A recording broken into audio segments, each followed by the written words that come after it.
வருகை விட்டார்கள்.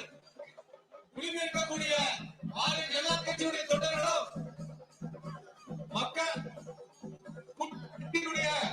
நிர்வாகிகளும் உடனடியாக பிரச்சாரத்திற்கு வருகை தர வேண்டுமாய் பணிவன்போடு கேட்டுக்கொள்கிறோம். தமிழகத்தினுடைய நம்பிக்கை நட்சத்திரம் தமிழக பாரதிய ஜனதா கட்சியுடைய மாநில தலைவர் அண்ணாமலை அண்ணா அவர்கள் இதோ பிரச்சாரத்திற்கு வருகை தந்து விட்டார்கள். அவர்களை நாகப்பட்டினம் பாராளுமன்ற தொகுதியின் சார்பாக தேசிய ஜனநாயக கூட்டணி சார்பாக வருக வருக அவர்களை வரவேற்று மரியாதைக்குரிய தமிழக மக்களுடைய எதிர்காலம் ஊழலுக்கு எதிர்ப்பாக ஒரு நெடுந்தூர பயணத்தை மேற்கொண்டு தமிழக மாநிலத்தினுடைய தலைவர் அண்ணா அவர்களை ஜனநாயக கூட்டணி சார்பாக நாகப்பட்டினம் பாராளுமன்றத்திற்கு அவர்களை வருக வருக என வரவேற்பது மகிழ்ச்சி அடைகிறோம்.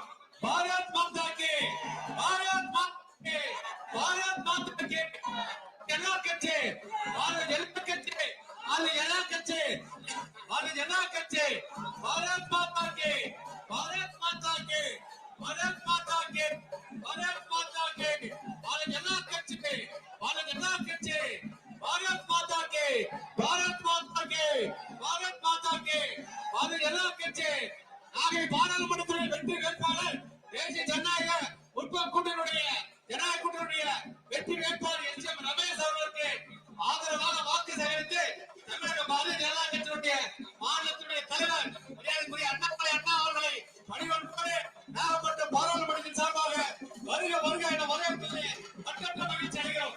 பாரத் மாதா கி பாரத் மாதா கி பாரத் மாதா கி பாரத் எல்லா கட்சி பாரத் எல்லா கட்சி भारत माता के भारत माता के भारत माता के भारत जिला कच्चे भारत जिला कच्चे भारत जिला कच्चे भारत माता के भारत माता के भारत माता के एन मन भारत माता के भारत माता के भारत जिला कच्चे भारत जिला कच्चे भारत माता के भारत जिला कच्चे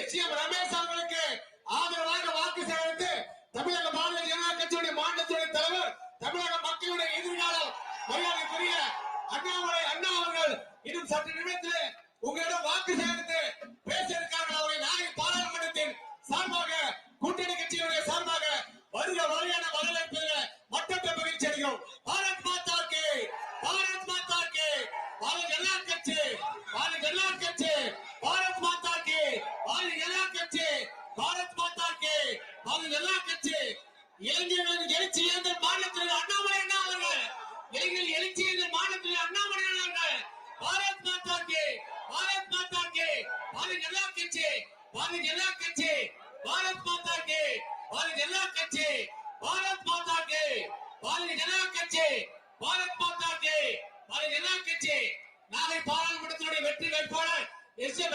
ஆதரவாக வாக்கு சேகரித்து மரியாதைக்குரிய தமிழக மக்களுடைய எதிர்காலம் இளைஞர்களுடைய எழுச்சி ஏந்தல் பாரதிய ஜனதா கட்சியுடைய மாநிலத்துடைய தலைவர் அண்ணாமலை அண்ணா அவர்கள் தற்பொழுது உங்கள் முன்னிலையே வாக்கு சேகரித்து பேசுவார்கள்.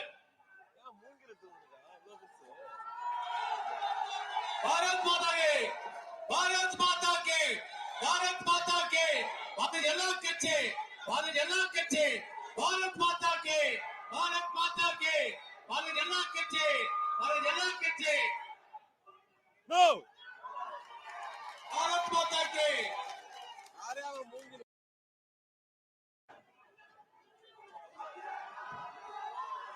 தமிழக மக்களின் எதிர்காலம் அண்ணாமலை அண்ணா அவர்கள்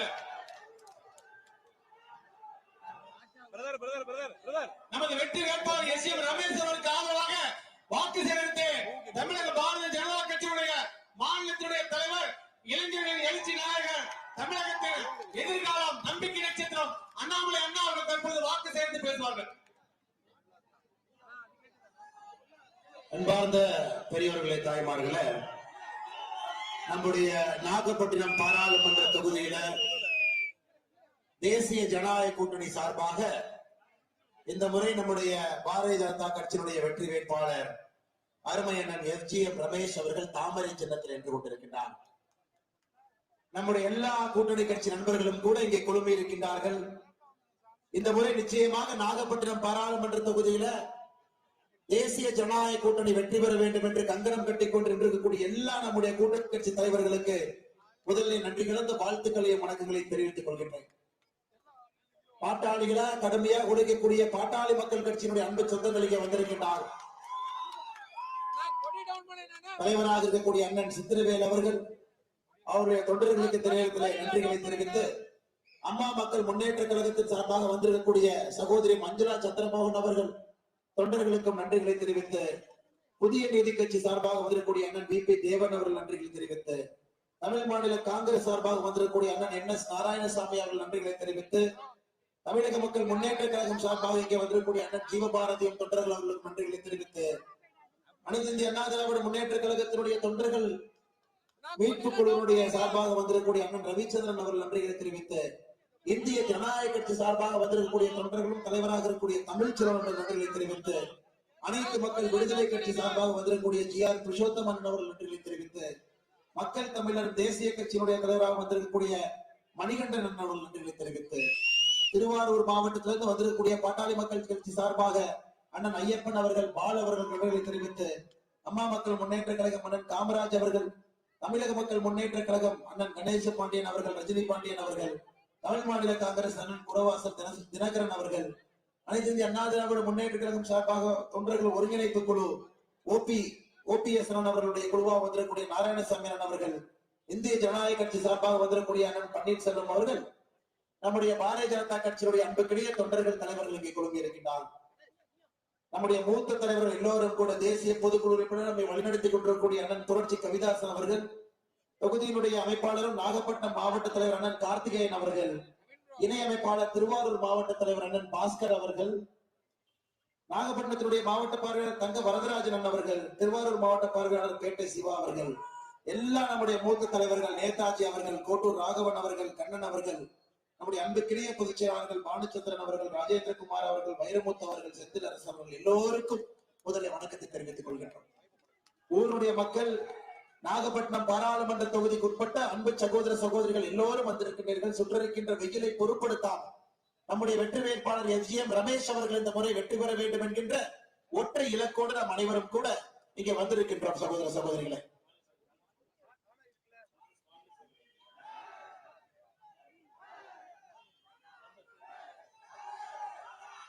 ஒற்றை இலக்காக இங்கே வந்திருக்கின்றோம். நம்முடைய அண்ணன் FGM ரமேஷ் அவர்கள் வெற்றி பெற வேண்டும் என்கின்ற இலக்காக வந்திருக்கின்றோம். சகோதர சகோதரிகளே, 1947க்கு பிறகு இந்தியாவிலே ஒரு மாவட்டத்திற்கு பெரிய கவனிப்பு இல்லை என்று சொன்னால் அது இந்த நாகப்பட்டினம் மாவட்டம்.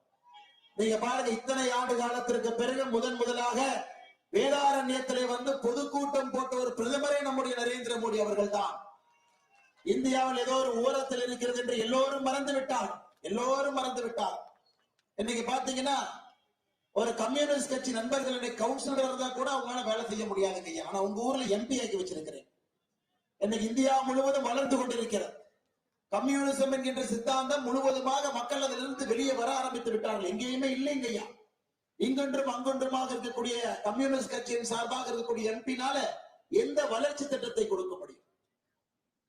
1947 இருந்து கணக்கு போட்டு பாத்தீங்கன்னா ஒரு பின்தங்கிய மாவட்டமாக இன்னைக்கு நாகப்பட்டினம் மாவட்டம் இருக்குதுங்க. பின்தங்கிய மாவட்டமாக, பொருளாதார வளர்ச்சி இல்லை, அதை கேட்டு பெறுவதற்கு யாருமே இல்லை. பாராளுமன்றத்தில் சண்டை போட்டு இங்கே வளர்ச்சி பணிகள் கொண்டு வருவதற்கும் கூட யாரும் இல்லை.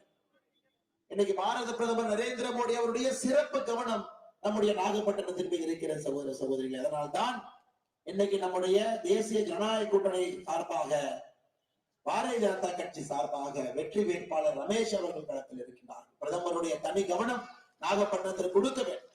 இன்னைக்கு பாத்தீங்கன்னா வேகமாக சில வேலைகள் நடக்க ஆரம்பித்திருக்கிறது. நம்முடைய ஆட்சி காலத்தில் சிமெண்ட் ரோட கொண்டு வந்திருக்கிறோம். சென்னையிலிருந்து வட தமிழகத்திற்கு எங்கே சென்றாலும் கூட இதன் பகுதியில் செல்ல வேண்டும் என்பதற்காக 6000 கோடி 3000 கோடி 2 திட்டங்கள் இங்கே வந்திருக்கு. இதெல்லாம் ஒரு பக்கம் ஐயா. இதையெல்லாம் தாண்டி இன்னைக்கு நம்முடைய வேண்டுகோள், ஐயா பிரச்சனையில் இருக்கக்கூடிய தொகுதி எந்த காரணத்திற்கும் கூட நீங்க கம்யூனிஸ்ட் கையில கொடுத்துறாது.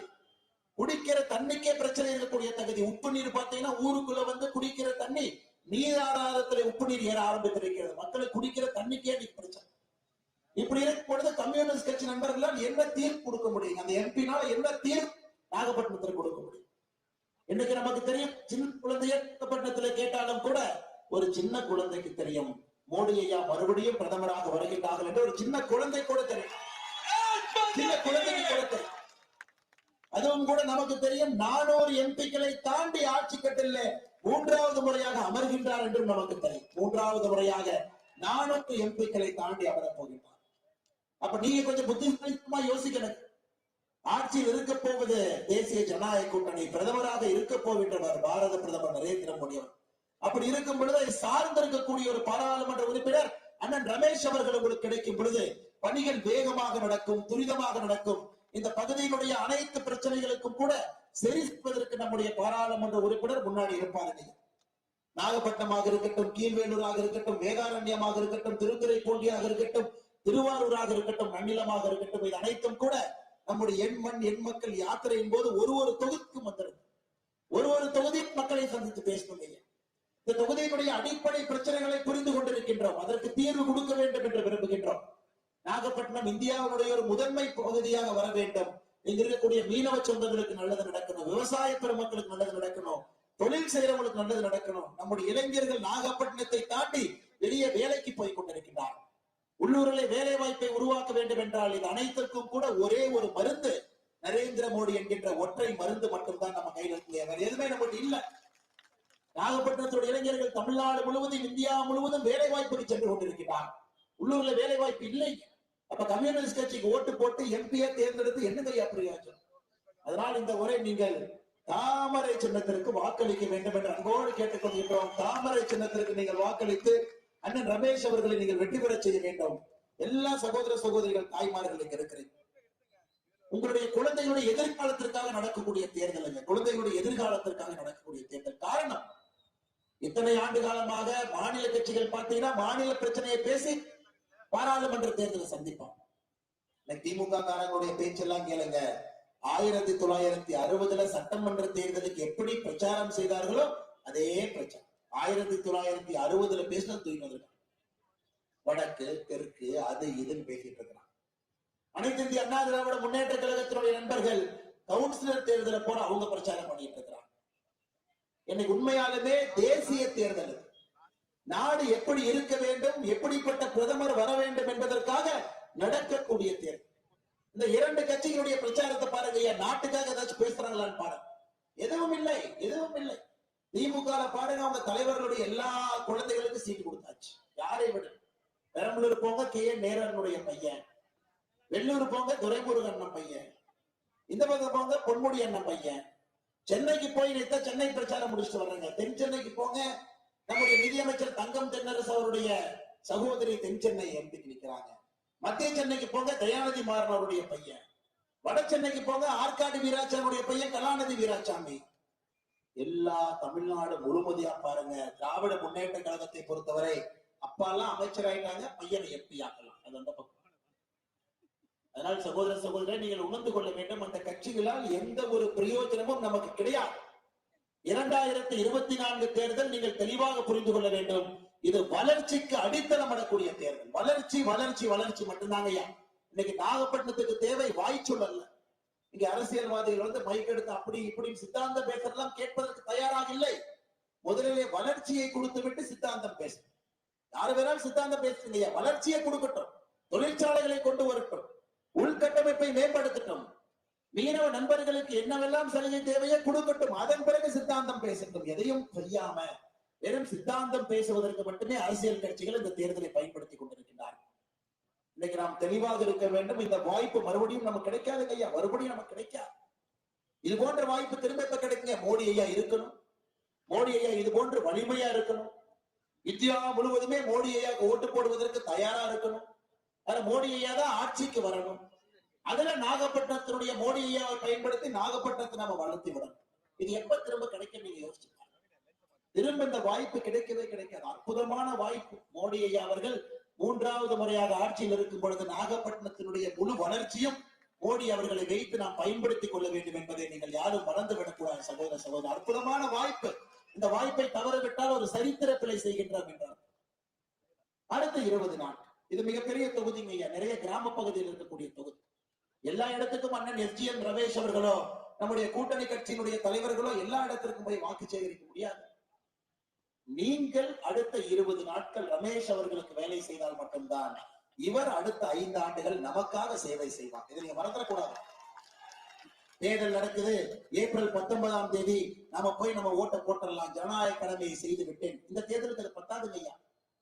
நம்முடைய ஜனநாயக கடமை, நம்முடைய வாக்கையும் செலுத்த வேண்டும். நாம் ஒரு 100 பேர்த்த கூட்டிட்டு வந்து அவங்ககிட்ட பேசி அவங்களே ஓட்டு போட வைக்கணும். இந்த கூட்டத்தில் இருக்கக்கூடிய எல்லா அன்பு சகோதர சகோதரிகளுக்கு என்னுடைய அன்பார்ந்த வேண்டுகோள், ஏப்ரல் 19ஆம் தேதி பாத்தீங்கன்னா இன்னும் 20 நாள் இருக்குதுங்க ஐயா. 20 நாள் இருக்கு சுத்தமா. நீங்கள் இதை பயன்படுத்தி எப்படி ரமேஷ் அவர்களுக்காக வாக்கு சேகரித்து, உங்க கிராமமா இருக்கட்டும், உங்க வீட்டு பகுதியா இருக்கட்டும், உங்க தெரு பகுதியா இருக்கட்டும், நீங்க குடியிருக்கக்கூடிய பகுதியா இருக்கட்டும், பக்கத்து வீட்டுல போய் சொல்லணும், ஐயா இப்ப மோடி ஐயா ஓட்டு போட எப்ப போட போறீங்க? இன்னைக்கு மோடி ஐயா ஆட்சியில் உட்கார போறாங்கன்னு தெரியும், கம்யூனிஸ்ட் கட்சிக்கு ஓட்டு போட்டு என்னங்க ஐயா பிரயோஜனம்? ரமேஷ் அவர்கள் வெற்றி பெறும் பொழுது பாராளுமன்றத்திலே மோடி ஐயாவுடைய 400 எம்பிக்கள்ல ஒரு எம்பியாக அமர்ந்திருப்பார். கம்யூனிஸ்ட் கட்சி ஆப்போசிட்ல இருக்கக்கூடிய 40 எம்பி எதிர்கட்சி நாற்கால ஒன்றாவது. அவங்களால ஒரு துருப்ப நகர்த்த முடியுமாங்க ஐயா? ஒரு துருப்பை அவர்களால் நகர்த்த முடியாது. 5 ஆண்டுகளா பாத்துட்டீங்க. 5 ஆண்டுகள உங்க எம்பி ஒரு துருப்ப நகர்த்தி பார்த்தீங்களா? முடியாது. எனக்கு ஆளுங்கட்சியை சார்ந்த வலிமையான அரசியல் பாரம்பரியம் இருக்கக்கூடிய அவருடைய குடும்பத்துல 2-3 பாராளுமன்ற உறுப்பினர் இருக்கின்றார். இவரும் மக்கள் சேவைக்கு வந்து ரமேஷ் அவர்கள் உங்களுக்கு வெற்றி பெற்று உங்களுக்காக சேவை செய்ய வேண்டும் என்று வந்திருக்கும் பொழுது இவரை முழுமையாக நாகப்பட்டினத்தினுடைய அன்பார்ந்த பொதுமக்கள், பெரியவர்கள், தாய்மார்கள் நீங்கள் பயன்படுத்திக் கொள்ள வேண்டும் என்கின்ற வேண்டுகோள். ஐயா இன்னைக்கு நான் தைரியமா சொல்றேங்க ஐயா, நாம் வேலை செய்திருக்கின்றோம், அதற்காக ஓட்டு கேட்க வர்றோம், உங்களை எல்லாம் பார்க்க வர்றோம். திமுக காரங்க மாதிரி பயந்து ஓடி ஒளிஞ்சு வர்றோமா? மக்கள் வந்தோடனே கேட்கிறாங்க. நேற்று சென்னையில தயாநிதி மாறன் அவர்கள் மத்திய சென்னை பிரச்சாரம் பார்த்தேன், எல்லா பக்கம் கருப்பு கலர் கொடி கட்டிட்டாங்க சில வார்டுல. எதுக்கே கொடி கட்டி இருக்கேன்னு கேட்டேன். ஆனா திமுக மட்டும் உள்ள அனுமதி இல்லைன்னு அதுக்காக கொடி கட்டியிருக்கோம். ஏன்னா சென்னையிலே வெள்ளம் வந்த பொழுது ஒரு வரவில்லை, நீங்களை வந்து பார்க்கல. இன்னைக்கு ஓட்டு கேட்பதற்கு மட்டும் திமுக வருவதற்கு அனுமதி இல்லை என்பதால் சென்னையிலே கருப்பு கொடி கட்டி இருக்கின்றோம் என்று மத்திய சென்னை பகுதியில் சொன்னாங்க. அதுபோல் பயந்து தேசிய ஜனநாயக கூட்டணியுடைய தலைவர்களோ தொண்டர்களோ இங்கே வரவில்லை, தைரியமாக வந்திருக்கின்றோம், வேலையை செய்து விட்டு வந்திருக்கின்றோம். இன்னைக்கு நம்ம நிறைய பேசுறாங்க, நாட்டிற்கு என்ன செய்திருக்கின்றோம்? முதல்ல பாருங்க, முதல்ல அதை பேசுவோம். நாட்டிற்கு என்ன செய்திருக்கின்றோம்? நாம் எப்படிப்பட்ட வேலை செய்தாலும் கூட அடிப்படை என்பது பொருளாதாரம். அடிப்படை வைத்துட்டு தானுங்க ஐயா இவ்வளவு வேலை செய்யணும். நல்லா வாழணும், நல்ல ஒரு வீடு கட்டணும், குழந்தைகள் நல்லா படிக்க வைக்கணும், அவர்கள் வாழ்க்கை நன்றாக இருக்க வேண்டும் என்பதற்காகத்தான் இவ்வளவு பேர் இவ்வளவு கஷ்டப்படுறோம் ஐயா. அடிப்படையே பொருளாதாரத்திற்காக ஒரு ஆட்சி இருக்கிறது என்றால் அது பாரதிய ஜனதா கட்சி, தேசிய ஜனநாயக கூட்டணியினுடைய ஆட்சி. 2014 ஆட்சிக்கு வந்த பொழுது உலகத்தினுடைய 11வது பெரிய பொருளாதார நாடாக இருந்தோம் ஐயா. இன்னைக்கு உலகத்தினுடைய 5வது பெரிய பொருளாதார நாடாக உயர்ந்திருக்கின்றோம். சாதனை இல்லைங்களா? 6 படிக்கட்டுகள் ஏறி இருக்கின்றோம். சாதனை இல்லைங்களா? ஏறி இருக்கின்றோம். ஒரு தனிநபருடைய சராசரி வருமானம் 1,96,000 ரூபாய்க்கு உயர்த்தி இருக்கின்றோம். இவங்க என்ன பண்ணிருக்கிறாங்க? திமுக கடன்கார மாநிலமா மாத்தி வச்சிருக்காங்க. 33 மாதத்துல திராவிட முன்னேற்ற கழகத்தினுடைய அரசு வாங்கியிருக்கக்கூடிய கடன் மட்டுமே 3,50,000 கோடி. மொத்த கடன் தமிழக 8 லட்சம் கோடி. யார் கட்டுவாங்க? இளைஞர்கள். நீங்க தான் கட்ட போறீங்க அடுத்த 50 வருஷம். பெரிய ஒரு பிரச்சனை. இளைஞர்கள் யாரெல்லாம் இருக்கின்றீர்களோ நீங்கள் புரிந்து கொள்ள வேண்டும், உங்களுடைய வளர்ச்சியை பாதிக்கும் அளவுக்கு தமிழக அரசு கடன் வாங்கி இருக்கின்றார். 8 லட்சம் கோடி. இந்தியாவில எந்த மாநிலமும் 8 லட்சம் கோடி வாங்கலைங்க. எப்படி ரோடு போடுவாங்க? குண்டும் குழியுமா இருக்கு, போட மாட்டாங்க. எப்படி ஒரு நல்ல ஒரு மருத்துவ வசதி செய்து கொடுப்பார்கள்? செய்து கொடுக்க மாட்டாங்க. பள்ளிக்கூடம் எப்படி கட்டுவாங்க? கட்ட மாட்டாங்க. ஒரு நல்ல கவர்மெண்ட் பஸ் எப்படிங்க புது பஸ் வாங்குவாங்க? வாங்குறதுக்கு பணம் இல்லை, எதுவுமே இல்லை. கடன்கார மாநிலமாக தள்ளி இருப்பது திராவிட முன்னேற்ற கழகத்தினுடைய சாதனை. இந்தியாவை ஒரு மிகப்பெரிய பொருளாதார ஆதிக்க சக்தியாக மாற்றியிருப்பது பாரத பிரதமர் நரேந்திர மோடி அவருடைய சாதனை என்பதை புரிந்து கொள்ளக்கூடாது. சகோதர சகோதரிகளே, இது ஒரு தனி தொகுதி. இந்த தொகுதி தனி தொகுதி, ரிசர்வ்டு தொகுதி. நம்முடைய அன்பார்ந்த சகோதர சகோதரிகளுக்காக அரசியல் முக்கியத்துவம் கொடுப்பதற்காக இது தனி தொகுதியா. திமுக காரங்க வந்து சமூக நீதி சமநீதி என்று வாய்களையே பேசுவார். ஒரு விஷயத்தை புரிந்து கொள்ள வேண்டும், சமூக நீதி சமநீதி என்றால் அவர்களுடைய குடும்பத்தை வளர்ப்பது சமூக நீதி இல்லைங்க. அவங்க பசங்க பொண்ணுங்களை MP MLA ஆக்குறது சமூக நீதி சமநீதி இல்ல. அவங்க சொந்தக்காரங்களை அமைச்சர் ஆக்குறது சமூக நீதி சமநீதி இல்லைங்க. அது ஒரு வாய்ப்பேச்சு. இன்னைக்கு மோடி ஐயாவுடைய மந்திரி சபையில 76 மந்திரிகள் இருக்கிறார். 11 மந்திரிகள் பெண்கள், 12 மந்திரிகள் பட்டியலின சகோதர சகோதரி, 27 மந்திரிகள் பிற்படுத்தப்பட்ட வகுப்பில் இருக்கு. மறுபடியும் சொல்ற கேளுங்க, 11 மந்திரிகள் பெண்கள், 12 மந்திரிகள் பட்டியலின சகோதர சகோதரி, 27 மந்திரிகள் பிற்படுத்தப்பட்ட சமுதாயம் BC OBC. இது சமூக நீதி, இது சமநீதி. எல்லா மக்களுக்கும் உரிமை, எல்லா மக்களும் கூட ஆட்சி அதிகாரம். ஏன் இந்தியாவுடைய ஜனாதிபதியாக இருக்கக்கூடிய திரௌபதி முர்மு அவர்களே பழங்குடியினத்திலிருந்து வந்த முதல் பெண்மணி இந்தியாவுடைய ஜனாதிபதியாக நாம் மாற்றி காட்டியிருக்கிறோம். ஒரு சமூக நீதிக்கு சமநீதிக்கு ஒரு கட்சி துணை இருக்கிறது, ஒரு மனிதன் துணை இருக்கின்றார் என்றால் அது பாரத பிரதமர் நரேந்திர மோடி அவர்கள் மட்டும்தான். சகோதர சகோதரி, இவங்கிட்ட கேளு, சமூக நீதி சமநீதி கேளு. 35 பேர் இருக்கக்கூடிய திமுக அமைச்சரவையில் 2 பெண்கள், 35 பேர் இருக்கக்கூடிய திமுக அமைச்சரவையில 2 பேர் பட்டியலின சகோதர சகோதரி. இது சமூக நீதிங்களா? இது சமநீதியா? இதை எடுத்துக்கொண்டு மைக் எடுத்துக்கொண்டு முதலமைச்சர் அவர்கள் ஸ்டாலின் அவர்கள் பேசிக் கொண்டு திரிகின்றார். இன்னைக்கு ரமேஷ் அவர்கள் யாருக்கு தெரியும், வெற்றி பெற்றால் எவ்வளவு உயரத்துக்கு வேண்டுமானாலும் இவரால் செல்ல முடியும். கட்சியை பொறுத்தவரை அனைவருக்கும் சம வாய்ப்பு என்கின்ற ஒரு அற்புதமான சித்தாந்தத்தோடு தேசிய ஜனநாயக கூட்டணி பயணம் செய்து கொண்டிருக்கிறது. ஐயா, 3வது சமூக நீதியை பத்தி பேசிட்டோம் ஐயா, பொருளாதாரத்தை பற்றி பேசிவிட்டோம். இன்னைக்கு பாருங்க ஐயா, நாகப்பட்டினத்துல மட்டுமே, இந்த பகுதியில மட்டுமே முத்ரா கடன் திட்டம், முத்ரா கடன் திட்டம் ரொம்ப முக்கியமானது ஐயா. இன்னைக்கு இந்தியா தமிழ்நாடு முழுவதுமே 2 லட்சம் கோடி ரூபாய் முத்ரா கடன் திட்டம் கொடுத்திருக்கு. 1 ரூபா 2 ரூபாய் இல்லைங்க, 2 லட்சம் கோடி. சிறு குறு தொழில் செய்யறவங்க, லேத் பண்ற வச்சிருக்கிறவங்க, பேங்குக்கு போன கடன் கிடைக்காது. இன்னைக்கு முத்ரா கடன் திட்டம் மூலமாக பயன்படுகின்றார். நாகப்பட்டினம் இந்த ஒரு மாவட்டம் மட்டுமே முத்ரா கடன் திட்டம் மூலமாக 3879 கோடி ரூபாய் இந்த ஒரு மாவட்டத்திற்கு முத்ரா கடன் திட்டம் கொடுக்கப்பட்டிருக்கு. எல்லாரும் சத்தம் போடாம வேலை செய்யறாங்க ஐயா, சத்தம் போடாம பணம் கொடுத்திருக்கும். 2 லட்சம் கோடி ஒரு மாநிலத்துக்கு யோசிச்சுப்பாங்க. 2 லட்சம் கோடி ரூபாய். திமுக சாதனை என்னது?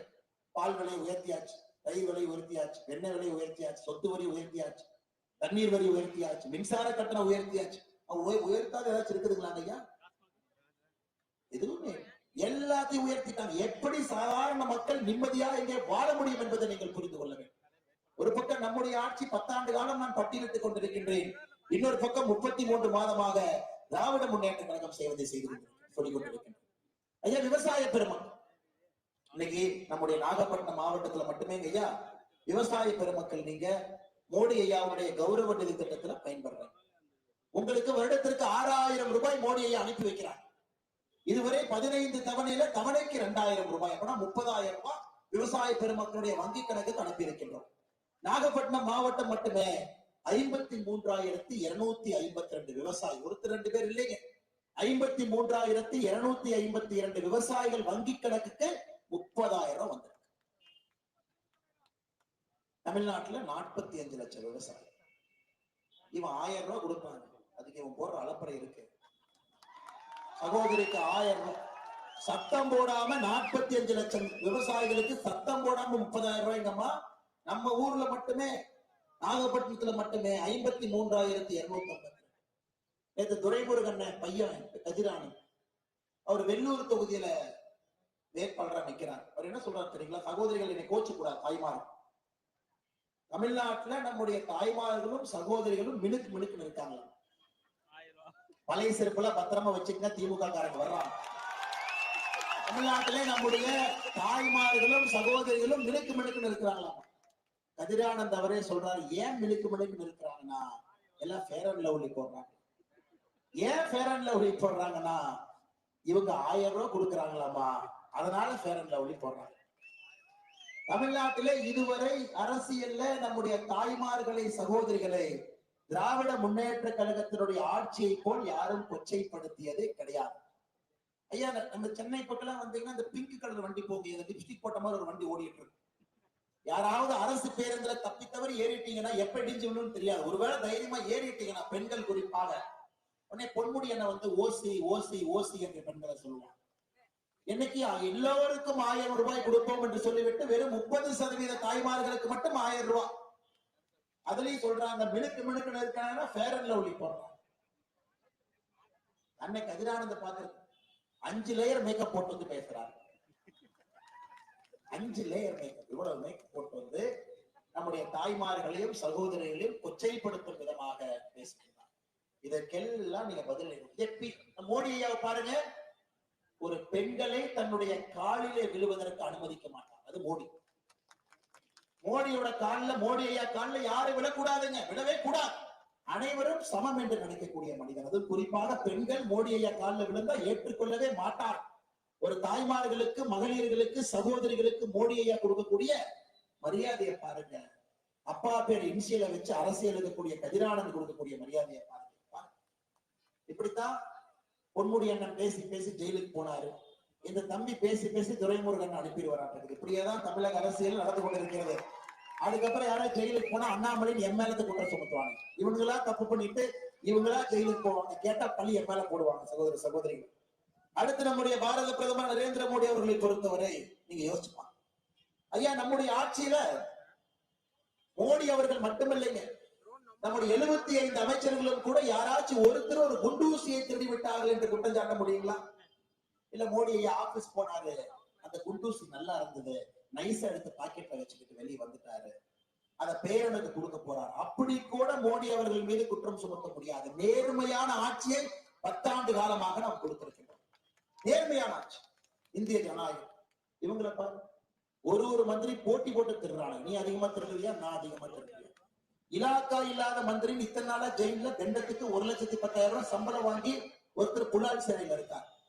இன்னொரு மந்திரி இப்பதான் சுப்ரீம் கோர்ட்ல போய் கை காலில் விழுந்து இப்பதான் ஸ்டே ஆர்டர் வாங்கிட்டு வந்திருக்கிறான். மாண்புமிகு உச்ச நீதிமன்றம் ஸ்டே ஆர்டர் கொடுத்திருக்கிறான்.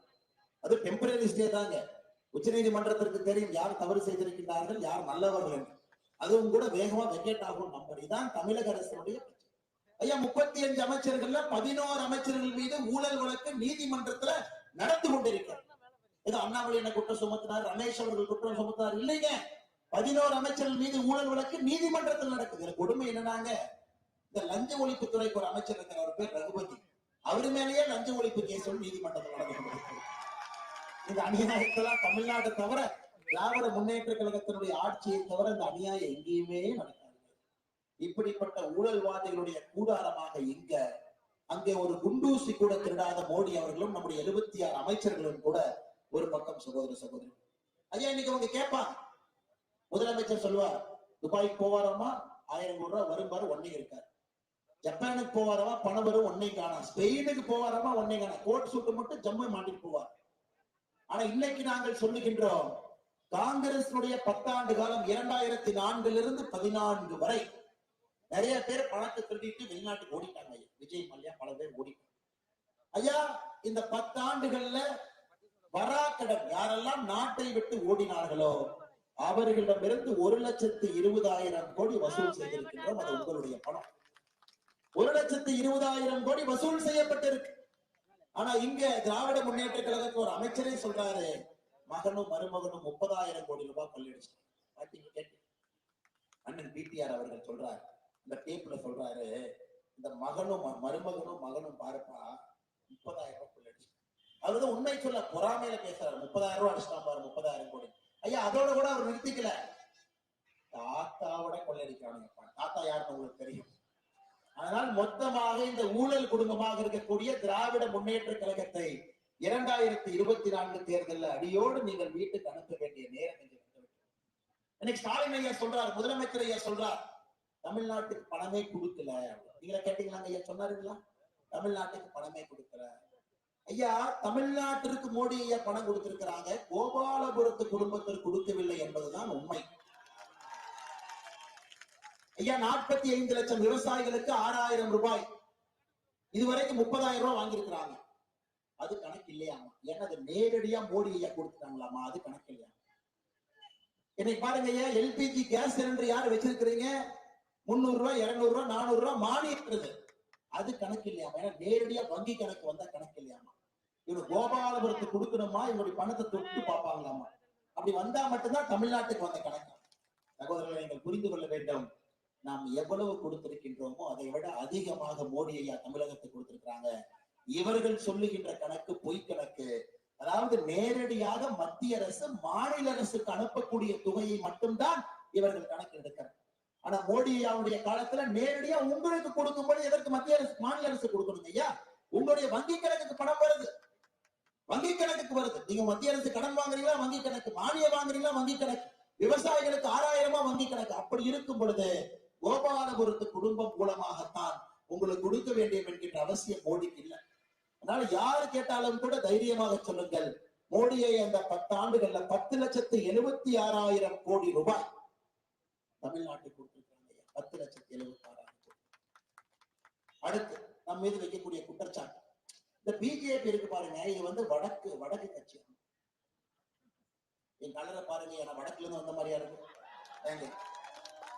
வடக்கு கட்சியா இப்படியே ஓட்டிட்டு இருக்காங்க. அப்பனா இங்க இருக்கக்கூடிய பிஜேபி தொண்டங்க எல்லாரும் ஹிந்தி மட்டும்தான் பேசுவாங்க, தமிழ் பேச மாட்டீங்க. சகோதர சகோதரிகள் நாம் உணர்ந்து கொள்ள வேண்டும், இது தமிழர்களுக்கான, தமிழர்கள் இருக்கக்கூடிய பாரதிய ஜனதா கட்சி நாகப்பட்டினத்துல தேசிய ஜனநாயக கூட்டணியில நின்று கொண்டிருக்கிறது. கட்சி தலைவர்கள் யாரு வேணாலும் வரலாம். ஜனா கிருஷ்ணமூர்த்தியை தமிழர் ஒரு காலத்துல இருப்பாரு, ஒரு காலத்துல பாத்தீங்கன்னா நட்டாஜி இருப்பாரு, ஒரு காலத்துல அமித்ஷாஜி இருப்பாரு, நாளைக்கே வரதராஜனும் கூட இளைஞர் தலைவரா வரலாம். யாருக்கு தெரியும்? நம்ம கட்சியை பொறுத்தவரை என்ன வேணாலும் நடக்கும். நல்லவர்கள் யார் வேலை செய்கிறாலும் அப்படியே தூக்கி உட்கார வச்சிருவாங்க. இப்படியே வச்சு ஓட்டிட்டு இருக்கிறாங்க. இது வடக்குல இருந்து வந்துட்டாங்க, அதனால தமிழ்நாட்டுக்காரங்க ஓட்டு போடுறாங்க. என்ன பொய்! அதையெல்லாம் இந்த 2024 நீங்கள் அடித்து உடைத்து துவைத்து திராவிட முன்னேற்ற கழகத்தை எங்கே உட்கார வைக்க வேண்டுமோ அங்கே நீங்கள் உட்கார வைக்க வேண்டும் என்கின்ற அன்பான வேண்டுகோளை உங்களுக்கு வைக்கின்றேன்.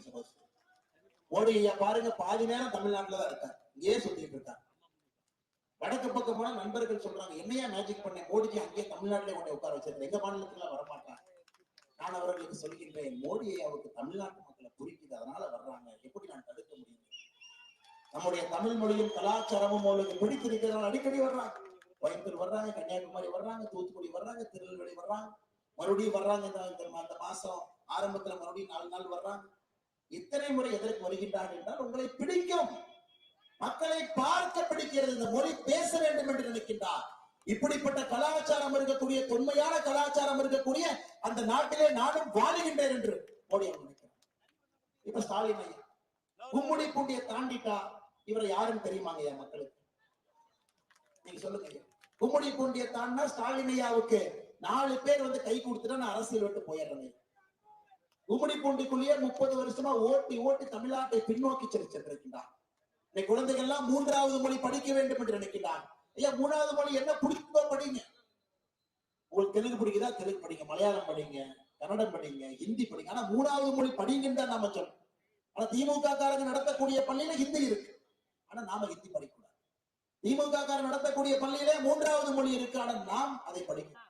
இன்னைக்கு துரைமுருகன் சொல்றாரு, யோ பார்லிமெண்ட்ல போனா ஆங்கிலமோ ஹிந்தியோ தெரிஞ்சா தாயா புரியும், இல்லாட்டி திட்டத்தை பார்த்துட்டு சட்டத்தை பார்த்துட்டு வெளியே வரணும் துரைமுருகன் அவர்கள் சொல்லுகிறார். அதனால் சகோதர சகோதரிகளே, நாம் முன்னோக்கி செல்லக்கூடிய அரசியலை கையில் எடுத்திருக்கின்றனால் இளைஞர்கள், நீங்க வாழ்க்கையில கனவுல கூட திமுகவுக்கு, திமுக கூட்டணிக்கு ஓட்டு போட்டக்கூடாது. கம்யூனிஸ்ட் கோயம்புத்தூர்ல நான் போட்டியிடுகிறேன் என்று தெரிஞ்சு ஒரு கம்யூனிஸ்ட் எஸ்கேப், 20 வருஷமா போட்டி போட்ட ஒரு கம்யூனிஸ்ட் எஸ்கேப், நான் எலெக்ஷன்ல நிக்கல, என்னை விட்டுருங்க.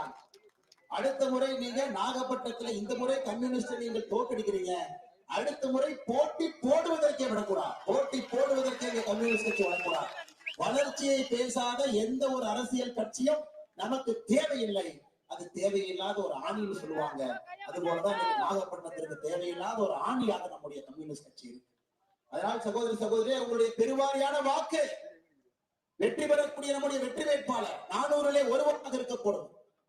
நாகப்பட்டினத்திலே அடுத்த கட்டத்திற்கு எடுத்து செல்லக்கூடியவர், வளர்ச்சி வளர்ச்சி வளர்ச்சி என்கின்ற மொழியை பேசக்கூடியவர், மோடி ஐயாவுடைய கண்ணாக இருக்கக்கூடியவர், மோடி ஐயா சொல்வதையெல்லாம் நாகப்பட்டினத்திலே செய்யக்கூடியவர் அண்ணன் ரமேஷ் அவர்களுக்கு நீங்கள் வாக்களித்து பெருவாரியான வாக்கு வித்தியாசத்திலே நீங்கள் வெற்றி பெற செய்ய வேண்டும் என்று அன்போடு கேட்டுக்கிறேன். நேற்று பாருங்க ஐயா, சென்னையில போய் பேசிட்டு வந்தாங்க ஐயா. இந்த பத்திரிகை நண்பர் சும்மா இல்லாம ஒரு கேள்வி கேட்டாங்க, சும்மாவே இருக்கிறதுல பத்திரிகை நானே இந்த சட்டம் ஒழுங்கை பத்தி என்னன்னே சொல்றேன். நான் சொன்னேன், எங்கேயா சட்டம் இருக்கு, எங்கேயா ஒழுங்கு இருக்கு, ரெண்டையும் வேணாம், தமிழ்நாட்டுல ஒழுங்கு இருக்கு. இன்னைக்கு பத்திரிகை நண்பர் என்ன பண்றாங்க, அதை தூக்கிட்டு போய் சேகர் பாபா அண்ணன் கேட்கிறார், அண்ணா இந்த அண்ணாமலை என்ன சென்னைக்கு வந்தாரு, சட்டம் ஒழுங்கு இல்லைன்னு சொல்லிட்டாருன்னு. சேகர் பாபு சொல்றாரு, அவர் முதலமைச்சர் சொன்னனால ஒரு ஒழுக்கமா இருக்காரமா, இல்லாட்டி நான் ரோட்லயே நடக்க முடியாதான். நான் சேகர் பாபு மாதிரி பெரிய பெரிய ரவுடி எல்லாம் பார்த்துட்டு வந்திருக்கிறேன். எல்லாம் ரவுடியா இருந்து அப்படியே நீ கட்சி சட்டையை வேட்டியை போட்டுக்கிட்டு அப்படியே வந்து அமைச்சர் இந்த மாதிரி பெரிய பெரிய ரவுடிலாம் பார்த்துட்டாங்க அரசியலுக்கு வந்திருக்கேன்.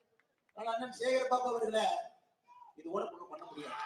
அதனால இங்கெல்லாம் அரசியலுக்கு அதற்காக வரவில்லை, மக்களுக்கு சேவை செய்வதற்காக வந்திருக்கின்றோம். மக்களுக்கு நல்லது செய்ய வேண்டும் என்பதற்காக. என் பையன் நல்லது செய்யறதுக்கே இப்படி பேச வேண்டியது. அமைதியா யாருகிட்டையும் பேசாம இருந்தோம். ஒரு ரவுடி பையனாக பார்த்து பார்த்துதான் தமிழக மக்களை காப்பாற்ற வேண்டிய கட்டாயத்திற்கு தள்ளப்பட்டிருக்கின்றோம் சகோதரி சகோதரி. அதனால உங்களுக்கு அன்பார்ந்த வேண்டுகோளை வைக்கின்றேன். பெரியோர்களுக்கு, தாய்மார்களுக்கு, குறிப்பாக நம்முடைய சகோதரிகளுக்கு, ஐயா நம்மளை பத்தி ஆபாசமா பேசுறோம், நமக்கு வேண்டாம், ஓட்டே போடக்கூடாது. இப்ப என்னையும் மிரட்டி பாக்குறாங்க, மிரட்டினா அப்படியே பயந்து போய் நான் பிரச்சாரம் பண்ணாம வீட்டுல இருந்து போனோம். தமிழகத்திலே யாரெல்லாம் மூன்றாவது கட்சியாக எழுந்து வந்தார்களோ எல்லாத்தையும் மிரட்டி அடக்கிட்டாங்க. நீ மாதிரி மூன்றாவது கட்சிக்கு எதெல்லாம் ஓட்டு போட்டீங்களோ மிரட்டி மிரட்டி அந்த கட்சி அழைக்கவே. ஆனால் இந்த முறை தேசிய ஜனநாயக கூட்டணி பாரதிய ஜனதா கட்சி மிகப்பெரிய கட்சியாக தமிழகத்திலே வளர்த்தா போதுமையா. 39 பாராளுமன்ற உறுப்பினர்களும் வெல்லத்தான் போகின்றோம். நாகப்பட்டினத்திற்கு ஒரு விடிவெள்ளியாக, ஒரு விமோசனமாக இத்தனை ஆண்டு கழித்து சுதந்திர இந்தியாவிற்கு பிறகு நாகப்பட்டினத்தை மறந்தாச்சுங்க ஆட்சியாளர். மோடி ஐயா வந்த பிறகுதான் நாகப்பட்டினத்தை பார்த்து வேதாரண்யத்திற்கு வந்து பொதுக்கூட்டத்தை போட்டுட்டு போயிருக்காங்க. அதனால் நீங்கள் சரித்திர தவறு செய்யக்கூடாது. நீங்கள் நிச்சயமாக அண்ணன் ரமேஷ் அவர்களுக்கு நீங்கள் வாக்களித்து அவரை வெற்றி பெற செய்ய வேண்டும் என்று அன்போடு கேட்டுக்கொண்டு கடைசியா ஐயா நாங்க ஒரு வீடியோ போட்டோம். ஒரு 10 பேர் ஒரு வீட்டுக்கு பொண்ணு பார்க்க போறாங்க. அந்த வீட்டுல பொண்ணு இருக்கிறாங்க, பொண்ணு சொந்தக்காரங்க இருக்கிறாங்க, பொண்ணுக்கு முறமாம இருக்கிறாரு, பொண்ணுக்கு வந்து மாப்பிள்ளை இருக்கிறான், பொண்ணோட அப்பா இருக்கிறான். பொண்ணோட அப்பா கேட்கறாங்க, 10 பேர் வந்திருக்கிறீங்க, வெக்கமா இல்லையா, யார் யா மாப்பிள்ளைன்னு சொல்லு. உடனே எல்லாம் பாக்குறாங்க, என்ன 10 பேர் வந்திருக்கிறோம், மாப்பிள்ளை யாருன்னு பொண்ணோட அப்பா கேட்கிறாங்க. உடனே ராகுல் காந்தி அந்த உட்கார்ந்துருக்காரு. அவர் சொல்றாரு, எங்க மாப்பிள்ளை யாருன்னு முடிவு பண்ணல, முடிவு பண்ணிக்கிட்டே இருக்கிறோம். அரவிந்த் கெஜ்ரிவால் சொல்றாரு, எங்க புதுசா வந்திருக்கேன், நான் மாப்பிள்ளையா இருக்கலாமா, இப்பதான் அரசியல் பண்ணி போடுங்க. லல்லு பிரசாத் யாதவனுடைய பையன் கேட்கிறாரு, நான் மாப்பிள்ளையா இருக்கட்டுங்களா. லல்லு சொல்றாரு, எப்பவா இருந்தாலும் நான் தான் மாப்பிள்ளை, நீ சும்மா இரு. ஐயா இன்னைக்கு இந்திய கூட்டணி பாத்தீங்கன்னா அந்த மாப்பிள்ளை பொண்ணு கணக்காத்தான் இருக்கிறாங்க. பிரதம மந்திரி வேட்பாளரே அவங்க இல்ல. பிரதம மந்திரி வேட்பாளர் இருக்கிறாங்களா ஐயா. அந்த வீடியோல பாத்தீங்கன்னா ஸ்டாலின் ஐயா நான் மாப்பிள்ளையா இருக்கட்டுமா, நீ தமிழ்நாட்டுல இருந்ததே போதும் சாமி, நீ அமைதியா இருப்ப. சகோதர சகோதரிகளே, நம்முடைய கூட்டணி தேசிய ஜனநாயக கூட்டணிக்கு மட்டும்தான் பிரதம மந்திரி வேட்பாளர் வெற்றி பெறக்கூடிய நரேந்திர மோடி அவர்கள் இருக்கிறார். கண்ணு கெட்டிய தூரம் வரை யாரும் அவருக்கு போட்டியாக இல்லை. ஆனால் அன்பு சகோதரர்கள், நாகப்பட்டினத்துல அண்ணன் SGM ரமேஷ் அவர்களுக்கு தாமரை சின்னத்துல நீங்கள் வாக்களித்து தாமரை சின்னத்துல வாக்களித்து அவரை வெற்றி பெற செய்ய வேண்டும் என்று பணிவன்போடு கேட்டுக்கொள்கின்றோம். அதே நேரத்தில் இங்க வந்திருக்கக்கூடிய நம்முடைய கூட்டணி கட்சியினுடைய தலைவர்கள், நண்பர்கள் எல்லாம் வந்திருக்கு. இன்னைக்கு ரமேஷ் அண்ணன் நாங்க எல்லா கட்சிக்கும் தத்து கொடுத்தோம். பாட்டாளி மக்கள் கட்சிக்கு தத்து கொடுத்துட்டோம், அமமுக கட்சிக்கு தத்து கொடுத்து விட்டோம், தமிழ் மாநில காங்கிரஸ் தத்து கொடுத்து விட்டோம், அண்ணன் ஜான் பாண்டியன் அவர்களுக்கு தத்து கொடுத்துட்டோம், IJK தத்து கொடுத்துட்டோம், ஐயா புதிய நீதி கட்சிக்கு தத்து கொடுத்துட்டோம். எல்லா கட்சிகள் இங்க இருக்கக்கூடிய எல்லா நண்பர்களுக்கும் அண்ணனை நாங்கள் தத்து கொடுத்திருக்கின்றோம். இவரை வெற்றி பெற செய்ய வேண்டியது நம்முடைய பொறுப்பு. இதிலே பாரதிய ஜனதா கட்சியினுடைய வேட்பாளர் இல்லைங்கய்யா, பாரதிய ஜனதா கட்சியினுடைய சின்னத்திலே நிற்கக்கூடிய தேசிய ஜனநாயக கூட்டணியுடைய வேட்பாளர் என்பதை நாம் மறந்துவிடக் கூடாது. இங்க இருக்கக்கூடிய எல்லா கூட்டணி கட்சி தொண்டர்கள், தலைவர்கள் இவருக்காக கடுமையாக அடுத்த 20 நாள் வேலை செய்யுங்க. அப்பதான் 5 வருஷம் இவரை பிடிச்சு நாம வேலை வாங்க முடியும், உரிமையாக நம்மால் கேட்க முடியும்.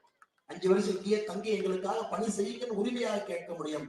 அதற்காக நீங்கள் அண்ணனை வெற்றி பெற செய்ய வேண்டும், தாமரையை இங்கே மலர செய்ய வேண்டும். மோடி அவர்களுடைய 400 MPக்கள் அண்ணனும் ஒருவராக இருக்க வேண்டும் என்கின்ற அன்பான வேண்டுகோளை வைத்து என்னுடைய உரையை முடித்துக் கொள்கின்றேன். நன்றி, வணக்கம். பாரத் மாதா கி, பாரத் மாதா கி, பாரத் மாதா கி, பாரத் ஜனதா கட்சி.